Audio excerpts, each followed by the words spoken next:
হৃদিতা শেহরিনের আজকের নিবেদন পরশুরামের একটি ভৌতিক গল্প। নাম জটাধর বক্সী। শুরু হচ্ছে পরশুরামের জটাধর বক্সী।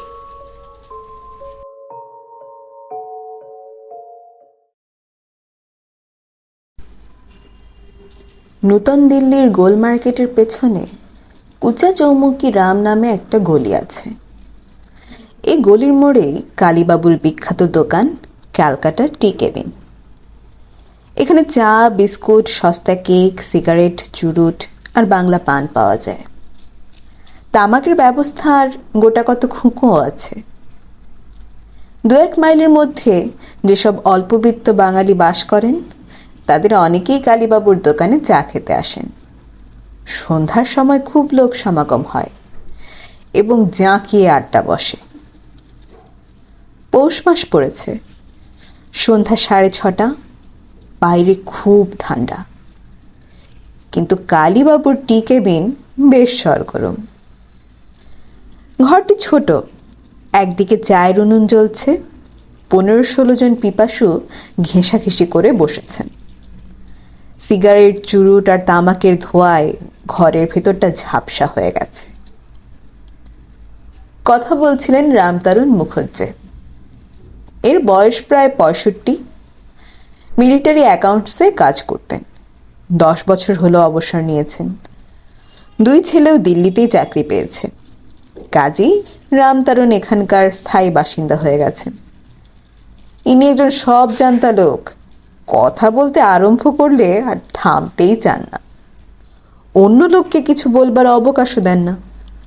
চায়ের আড্ডার সবাই তাই একে উপাধি দিয়েছে বিরাট ছেঁদা, অর্থাৎ দি গ্রেট বোর। রামতারণবাবু বলছিলেন, আরে না না, তোমাদের ধারণা একেবারে ভুল। ভূত আর প্রেত স্বতন্ত্র জীব। আমি বুঝিয়ে দিচ্ছি, শোনো। মৃত্যুর পর মানুষ যতদিন বায়ুভূত, নিরালম্ব, নিরাশ্রয় হয়ে থাকে, অর্থাৎ যে পর্যন্ত আবার কিনা জন্মগ্রহণ না করে ততদিন সে প্রেত। কিন্তু অর্থাৎ পরলোকের ভ্যাগাবন্ডরাই প্রেত, তাই তো? স্কুলমাস্টার কপিল গুপ্ত বললেন। বক্তৃতায় বাধা পাওয়ায় রামতারণ বিরক্ত হয়ে পড়লেন। বললেন, ফাজলামি রাখো তো, যা বলছি শুনে যাও। মৃত্যুর পর মানুষ চিরকাল প্রেত হয়ে থাকে না, আবার জন্মায়। ধ্রুবং জন্ম মৃত্যুস্য চ। কিন্তু যারা ভূত তারা কিন্তু চিরকালই ভূত। কপিল গুপ্তা আবার ফুট নাড়লেন। বুঝেছি, যেমন গাজনের সন্ন্যাসী আর লোটা চিমটা কম্বলধারী 12 মেশে সন্ন্যাসী। চুপ করো না ছাই। মরা মানুষের আত্মা হলো প্রেত, বিলিতি ঘোষ্ট প্রেত। কিন্তু পিশাচ আর পল্টারগাইস্টকে ভূত বলা যায়। ভূত হলো অপদেবতা। তারা নাকে কথা কয়, ভয় দেখায়, ঘাড় মটকায়, নানা রকম উপদ্রব করে। কিন্তু প্রেত সেরকম নয়। জীবদ্দশায় যার যেমন স্বভাব, প্রেত হলেও তাই থাকে। তবে কি না, চলিত কথায় প্রেতকেও লোকে ভূতই বলে। এই সময় একজন অচেনা লোক ঘরে প্রবেশ করলেন। বয়স আন্দাজ 45। 6 ফুট লম্বা, মজবুত গড়ন, মোচড় দেওয়া মোটা কায়জারি গোফ, গায়ে কালচে খাকি মিলিটারি ওভারকোট। পরনে ইজার আছে কি ধুতি আছে বোঝা যায় না। মাথায় পাগড়ির মতো বাঁধা কমফোর্টার। আগন্তুক ঘরে এসে মাঝখাই গলায় বললেন, নমস্কার মশাইরা, এখানে আপনাদের সঙ্গে বসে একটু চা খেতে পারি কি? কয়েকজন একসঙ্গে উত্তর দিলেন, বিলক্ষণ বিলক্ষণ। চা খাবেন তার আবার কথা কি, এ তো চায়েরই দোকান মশাই। ওহে কালীবাবু, এই ভদ্রলোককে চা দাও। আপনাকে তো আগে কখনো দেখিনি, নতুন এসেছেন বুঝি? নতুন নয়, দিল্লি আমার খুব চেনা জায়গা। তবে সম্প্রতি বহুকাল পরেই এসেছি। পুরানো দিল্লির কেউ কেউ এখনো হয়তো আমার নাম মনে রেখেছেন। আমি জটাধার বক্সি। ও ম্যানেজার মশাই, দয়া করে আমাকে বেশ বড় এক পেয়ালা চা দিন তো, খুব গরম আর কড়া। একটা মোটা বার্মা চুরুট, 10 খিলি পান, 1 থেপড়া চুন আর অনেকখানি দোক্তাও দেবেন। হ্যাঁ, তারপর ভূত প্রেতের কি যেন কথা হচ্ছিল আপনাদের শুনলাম, আমি একটু শুনতে পাই কি?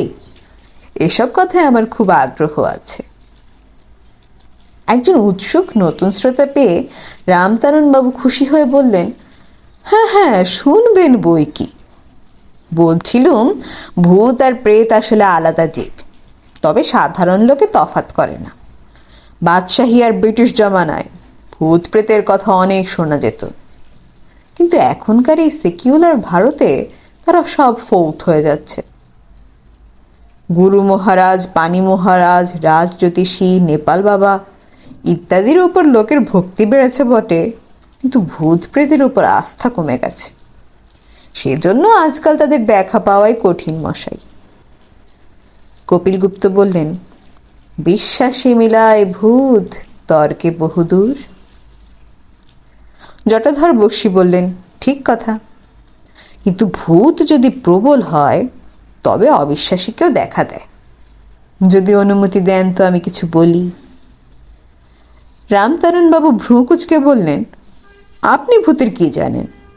গেল বছর যখন চাঁদনি চকের ঘড়িটা পড়ে গেল, 3-4 জন এক বাক্যে বললেন, মুখুজ্জে মশাই, দয়া করে আপনি একটু থামুন তো, একে বলতে দিন। জটাধর বক্সী বলতে লাগলেন, বাদশাহ জাহাঙ্গীরের আমলে দিল্লিতে একবার প্রচণ্ড ভূতের উৎপাত হয়েছিল। আমাদের ভারতচন্দ্র রায় গুণাকর তার চমৎকার বৃত্তান্ত লিখেছেন। ভবানন্দ মজুমদারের ইষ্টদেবীকে জাহাঙ্গীর ভূত বলে গাল দিয়েছিলেন। প্রভুর আশকারা পেয়ে বাদশাহী সিপাহীরা ভবানন্দকে বললে, আরে রে হিন্দুর পুত, দিখলাও কাহা ভূত, নেহি তুঝে করেঙ্গে তো টুক, নহে সুন্নত দেখে কলমা পড়াও লেকে, জাতি লেও খেলাই কে থুক। তখন ভবানন্দ বিপন্ন হয়ে দেবীকে ডাকলেন। ভক্তের স্তবে তুষ্ট হয়ে মহামায়া ভূত সেনা পাঠালেন। তারা দিল্লি আক্রমণ করলে।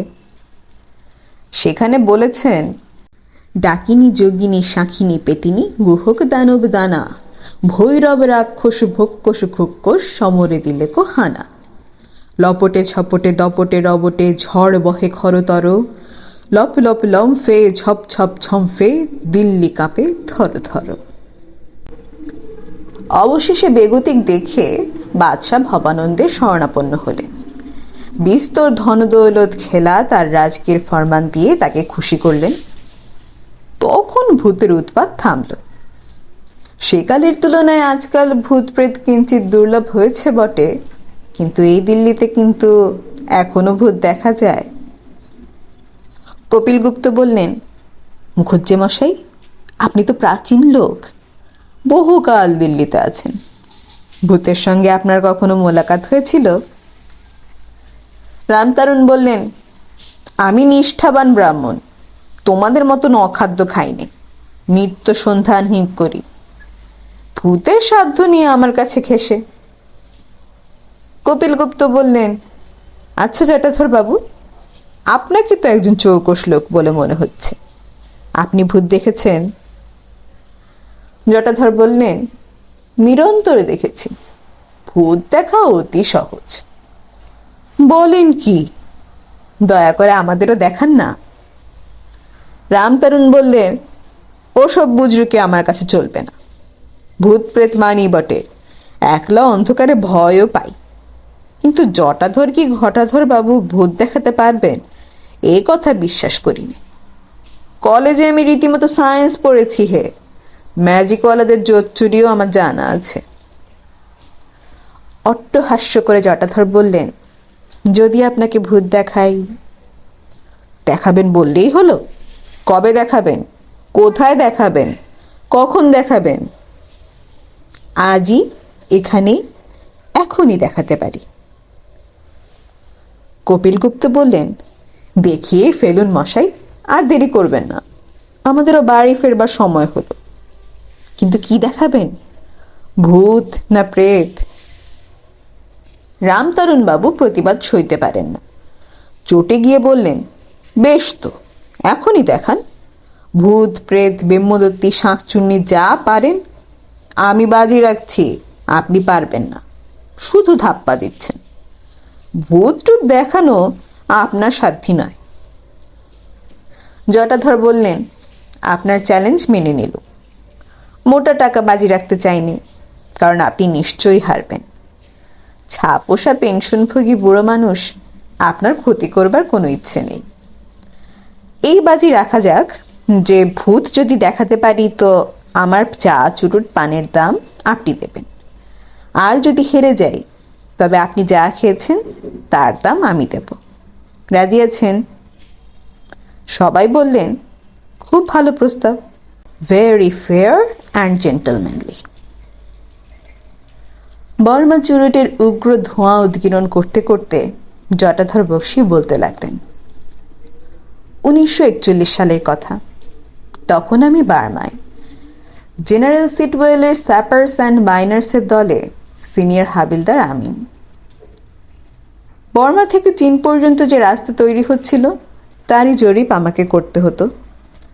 আমার ওপরওয়ালা অফিসার ছিলেন ক্যাপ্টেন ব্যাবিট। রামতরুণবাবু বললেন, ওসব বাজে কথা কি বলছেন? আপনার চাকরির বৃত্তান্ত শুনতে চাইনি। ভূত দেখাতে পারেন তো দেখান। দু হাতে নেড়ে আশ্বাস দিয়ে জটাধর বললে, ব্যস্ত হবেন না স্যার, আমার কথাটি শেষ হবা মাত্রই ভূত দেখতে পারবেন। তো যা বলছিলাম, তখন জাপানিরা দক্ষিণ বর্মায় পৌঁছেছে। আমাদের আরেক দল থাইল্যান্ডের ভেতর দিয়ে বর্মার উত্তর পূর্ব দিকে হানা দিচ্ছে। আমাদের সার্ভে পার্টি সে সময় শানস্টেটের উত্তরে কাজ করছিল। দলটি খুব ছোট, ক্যাপ্টেন ব্যাবিট, আমি, 5 জন গোর্খা সেপাই, 5 জন বর্মী কুলি, একটা জিপ, আর আমাদের তাঁবু রসদ, থিওডোলাইট, লেভেল, চেন ইত্যাদি বইবার জন্য 4টে খচ্চর। আমরা যেখানে ছাউনি করেছিলাম সে জায়গাটা পাহাড় আর জঙ্গলে ভরা, মানুষের বাস নেই। বাঘ, ভালুক, ঘোড়ার প্রভৃতি জানোয়ারের খুব উপদ্রব। বন্দুক দিয়ে মারা বারণ, পাছে শত্রুরা টের পায়। ব্যাবিট সাহেবের সঙ্গে 1 টিন স্ট্রিকনিনের বড়ি ছিল, জিলাটিন দিয়ে মোড়া। পেটে গেলে 3 মিনিটের মধ্যেই গলে যায়।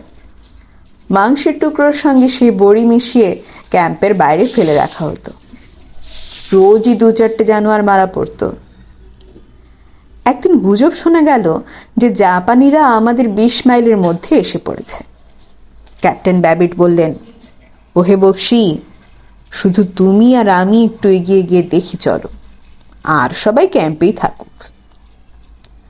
চিয়াংকাই শেখ আমাদের সাহায্যের জন্য একটা চীনা পল্টন ইউনান থেকে পাঠিয়েছেন। আজ তাদের এখানে পৌঁছবার কথা, দেখতে হবে তাদের কোনো পাত্তা মেলে কিনা। আমরা 2 জন উত্তর পূর্ব দিকে 4-5 মাইল হেঁটে চললুম।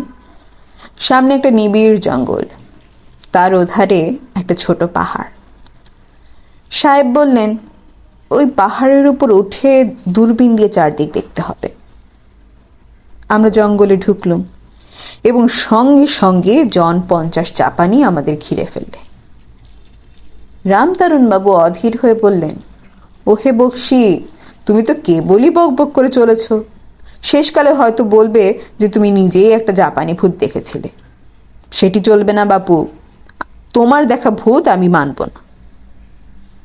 জটাধর বললেন, আপনি নিশ্চিন্ত থাকুন, আর একটু পরেই আপনারা স্বচক্ষে ভূত দেখবেন। তারপর শুনুন, ক্যাপ্টেন ব্যাবিট বললেন, বক্সি, আত্মরক্ষার তো কোনো উপায় নেই, হাত তুলে স্যারেন্ডারি করো। আমরা হাত তুলতেই জাপানিরা কাছে এলো। এমন রোগা হাড্ডিসার পল্টন কোথাও দেখিনি। তাদের 3-4 জন আমাদের গাল, কাঁধ, হাত পা টিপে টিপে দেখতে লাগলো।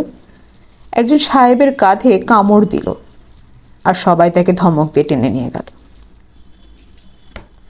ব্যাবিট সাহেব একটু আধটু জাপানি ভাষা বুঝতেন। জিজ্ঞাসা করলুম, এদের মতলবটা কি? সাহেব বললেন, মাই পুয়ার বক্সি, বুঝতে পারছো না? এদের ভাড়া শূন্য। রসদ যা ছিল শান ডাকাতরা সব লুট করে নিয়েছে। 7 দিন উপোস করে আছে, খিদে পেট জ্বলছে। তারপরই দেখলুম ওদের কয়েকজন একটা উনুন বানিয়ে আগুন জ্বেলেছে, তার উপর মস্ত একটা ডেকচি চাপিয়েছে। টি কেবিনে যারা উপস্থিত ছিলেন তাদের মধ্যে বীরেশ্বর সিংকে একটু বেশি ভীতু। ইনি শিউরে উঠে বললেন, সেই সময় চিনেপেলটন এসে পড়ল বুঝি? জটাধর বললেন, কোথায় পল্টন, 4 জন জাপানি এগিয়ে এলো, 2 জনের হাতে দড়ি আর 2 জনের হাতে তলোয়ার। সাহেব বললেন, বক্সি, এই 4টে বড়ি এখনই গেলে ফেলো। আমি বললুম, আগে থাকতেই বিষ খেয়ে মরবো কেন? যতক্ষণ শ্বাস ততক্ষণ আস। সাহেব ধমক দিয়ে বললেন, যা বলছি তাই করো, আমি তোমার কমান্ডিং অফিসার, অবাধ্য হলে কিন্তু কোর্ট মার্শালে পড়বে। কি আর করা, বড়ি 4টে গিলে ফেললুম, সাহেবও গিললেন। বীরেশ্বর সিংহে আঁতকে উঠে বললেন, হ্যাঁ, বিষ খেলেন? তারপর চীনা ফৌজের ডাক্তার এসে বিষ বার করে ফেললে বুঝি? চীনা ফৌজ আরো 1 ঘন্টা বাদে এসেছিল। আমাদের যা হলো শুনুন। 2টো জাপানি আমাদের হাত পা বেঁধে ঘাড় নিচু করে বসিয়ে দিলে, আর 2টো জাপানি তলোয়ার দিয়ে খ্যাঁচ। বীরেশ্বর বাবু মাথা চাপড়ে চিৎকার করে বললেন, ওরে বাপরে! হ্যাঁ মশাই, তলোয়ারের কোপ দিয়ে ঘ্যাঁচ করে আমাদের মুন্ডুটা কেটে ফেললে। রামতারণ বাবু ক্ষীণ কণ্ঠে বললেন, তবে বেঁচে আছেন কি করে? বজ্র গম্ভীর স্বরে জটাধর বক্সি বললেন, কে বললে বেঁচে আছি? আপনার হুকুমে বাঁচতে হবে নাকি? আমাদের কেটে টুকরো টুকরো করলে, ডেকচিতে সেদ্ধ করলে, চেটে পুটে খেয়ে ফেললে, খিদের চোটে স্ট্রিকনিনের তেতো টেরই পেলে না। তারপর 3 মিনিটের মধ্যে সব কটা জাপানি কনভালশন হয়ে পটাপট পড়ে গেল। ক্যাপ্টেন ব্যাবিটের মতন বিচক্ষণ অফিসার দেখা যায় না মশাই, আশ্চর্য দূরদৃষ্টি। আচ্ছা, আপনারা বসুন, আমি এখন চললাম। ওহে কালীবাবু, আমার বিলটা রামতারণ বাবুই শোধ করবেন। নমস্কার।